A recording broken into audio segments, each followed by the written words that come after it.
안녕하세요. 매일 새로운 사연을 전하는 읽어주는 사연 라디오입니다. 구독과 좋아요, 많은 공유 부탁드립니다. 오늘의 사연 시작하겠습니다. 안녕하세요. 화려한 싱글로 돌아온 30대 여성이에요. 친구들이 저에게 왜 이혼했냐고 물으면 저는 웃으며 먹는 것 때문에 이혼했다 대답합니다. 그러면 친구들은 어이가 없어서인지 그게 뭐냐고 한마디 하곤 더 궁금해하지도 않아요. 그런데 저 정말로 음식 때문에 이혼했습니다. 음식 가지고 일치하고 치사하게 행동하시는 어머님과 그런 어머님을 어쩌지 못하는 모질이 같은 남편을 보고 있으니 제 앞날이 캄캄했거든요. 솔직히 남편이라고 부르기는 싫은데 그렇다고 실명을 밝힐 순 없으니 일단은 남편이라고 부를게요. 남편과는 친구의 소개로 만났습니다. 저랑 친구는 고교 동창이고 친구와 남편은 대학교 동기 사이예요. 친구가 보기에 저랑 남편이 성격도 비슷하고 성향도 같아서 잘 어울릴 것 같다며 자리를 만들었지요. 그리고 친구 말대로 저희는 여러 가지로 쿵짝이 잘 맞아서 사귀는 동안 어느 다른 연인들처럼 다투거나 상처를 주고받는 일도 없었습니다. 그렇게 인연을 만나다 지난해 부부의 연을 맺었네요. 저와 연애를 하던 당시 남편은 혼자 자취생활을 하고 있었어요. 원래 남편은 서울에서 2시간 거리의 지역에서 나고 자랐는데 서울로 대학을 합격하면서 혼자 살기 시작했대요. 처음 어머님 아버님에게 인사를 드렸던 날부터 이야기해보자면요. 아버님은 처음 만난 저에게 퇴근하고 오느라 고생했다는 인사를 건네시는 무난한 분이셨고 어머님은 어른께 이렇게 표현해도 될지 모르겠지만 깐깐하고 새침한 분 같더라고요.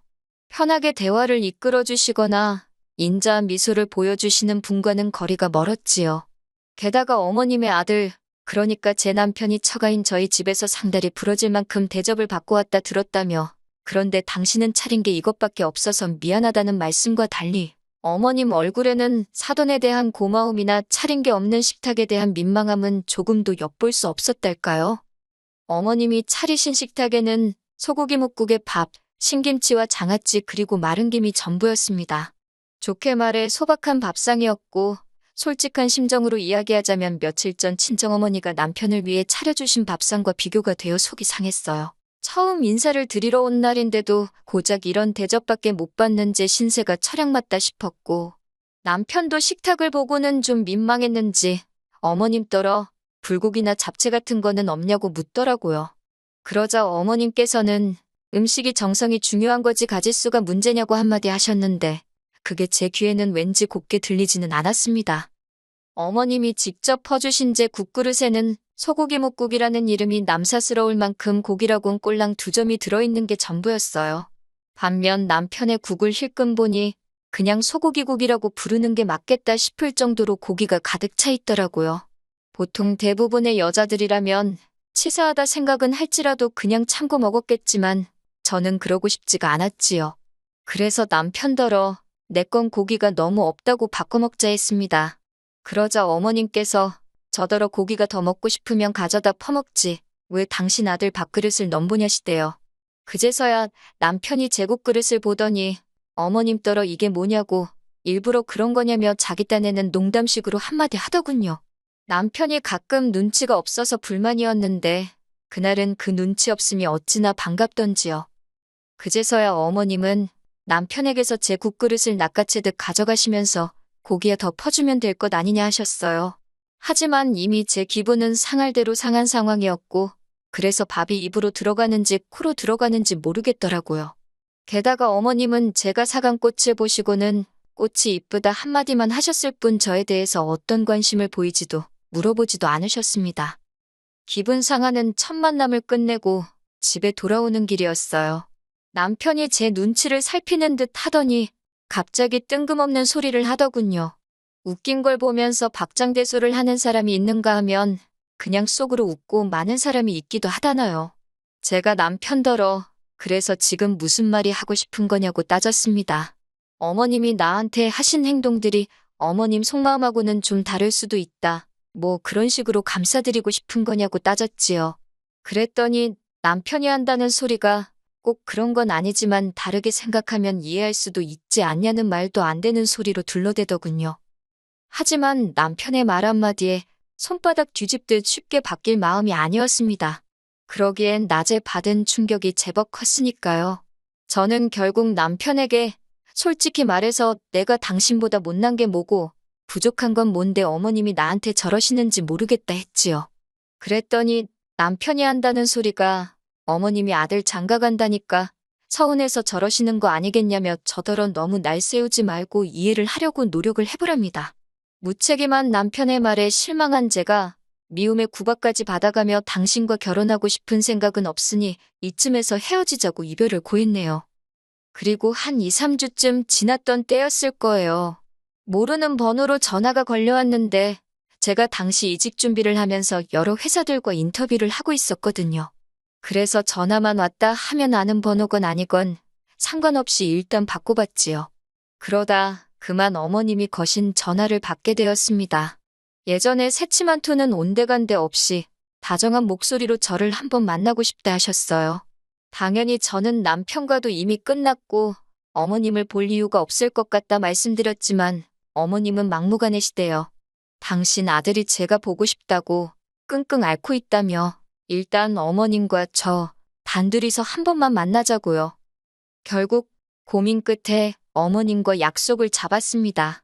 헤어졌어도 그간의 정 때문인지 아프다니까 걱정이 되기도 했거든요. 며칠 뒤 어머님과 만나기로 한 당일이 되었을 때 무슨 일이 있더라도 할 말은 하고 온다는 마음가짐으로 약속 장소에 나갔습니다. 그리고 저는 어머님으로부터 뜻밖의 소리를 듣게 되었네요.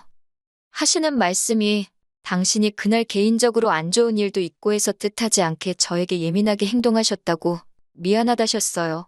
솔직히 약간은 말도 안 되는 핑계다 싶기도 했는데 한편으론 어머님 연세에 당신의 실수를 인정하고 나아가 다른 사람에게 사과까지 한다는 게 쉬운 일은 아니잖아요. 아무튼 기대는커녕 생각지도 못한 어머님의 사과를 받고 나니 순간이었지만 어머님과 한결 마음이 가까워진 것도 같고 이후로 저는 남편에게도 사과를 받았고 얼마 지나지 않아 다시 어머님 아버님 댁에 정식으로 초대를 받아 가게 되었습니다. 그리고 그때는 첫 만남과 달리 외식을 하긴 했지만 어쨌든 저와 어머님 사이가 좋아지는 듯 했지요. 하지만 옛말에 집어릇 개주냐고 하잖아요. 정말 그 소리가 딱이었습니다. 어머님의 음식 차별은 제가 남편과 식을 올리고 얼마 지나지 않았을 무렵 다시 시작되었거든요. 신혼여행을 다녀온 뒤 시댁에 가게 되었습니다. 아버님은 첫 만남 때와 마찬가지로 여행 갔다 오고 피곤할 텐데 오느라 수고했다 하시더니 이후로는 TV만 보시대요. 남편 역시 자연스럽게 아버님 옆으로 가서 TV를 보기 시작했고 어머님이 저는 부엌으로 따라오라셨지요. 부엌에 들어가니 음식 준비는 거의 되어 있지 않았습니다. 어머님이 시키시는 대로 양파 다듬고 파 썰고 정신없이 식사를 준비했어요.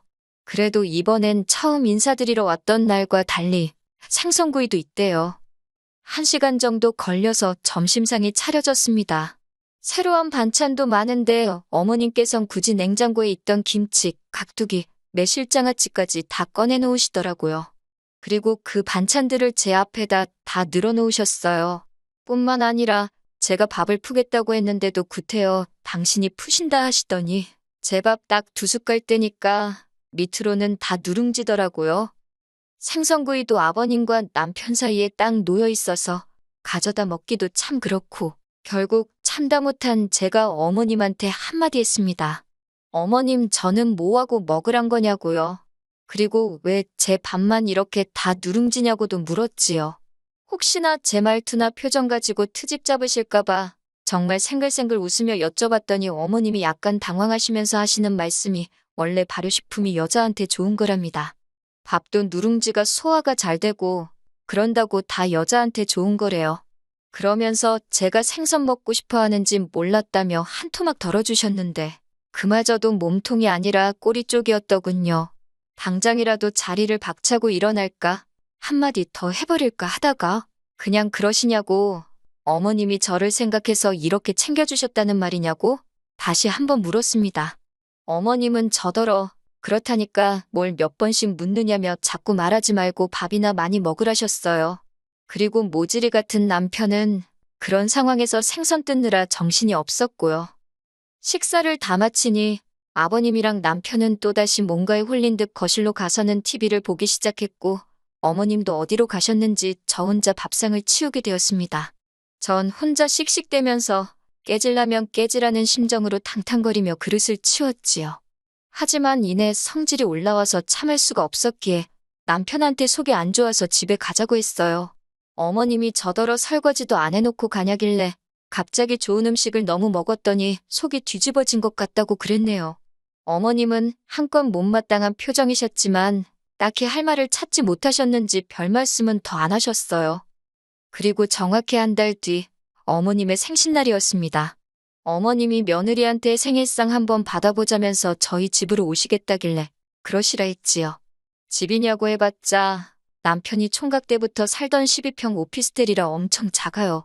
가스레인지도 아니고 인덕션 하나 달랑이 있어서 음식하기도 어렵고 어머님도 남편 총각 때부터 종종 오셔서 이 상황을 다 아시는데도 굳이 오시겠다 하신 거고요. 하지만 저는 별로 걱정은 안 되었습니다.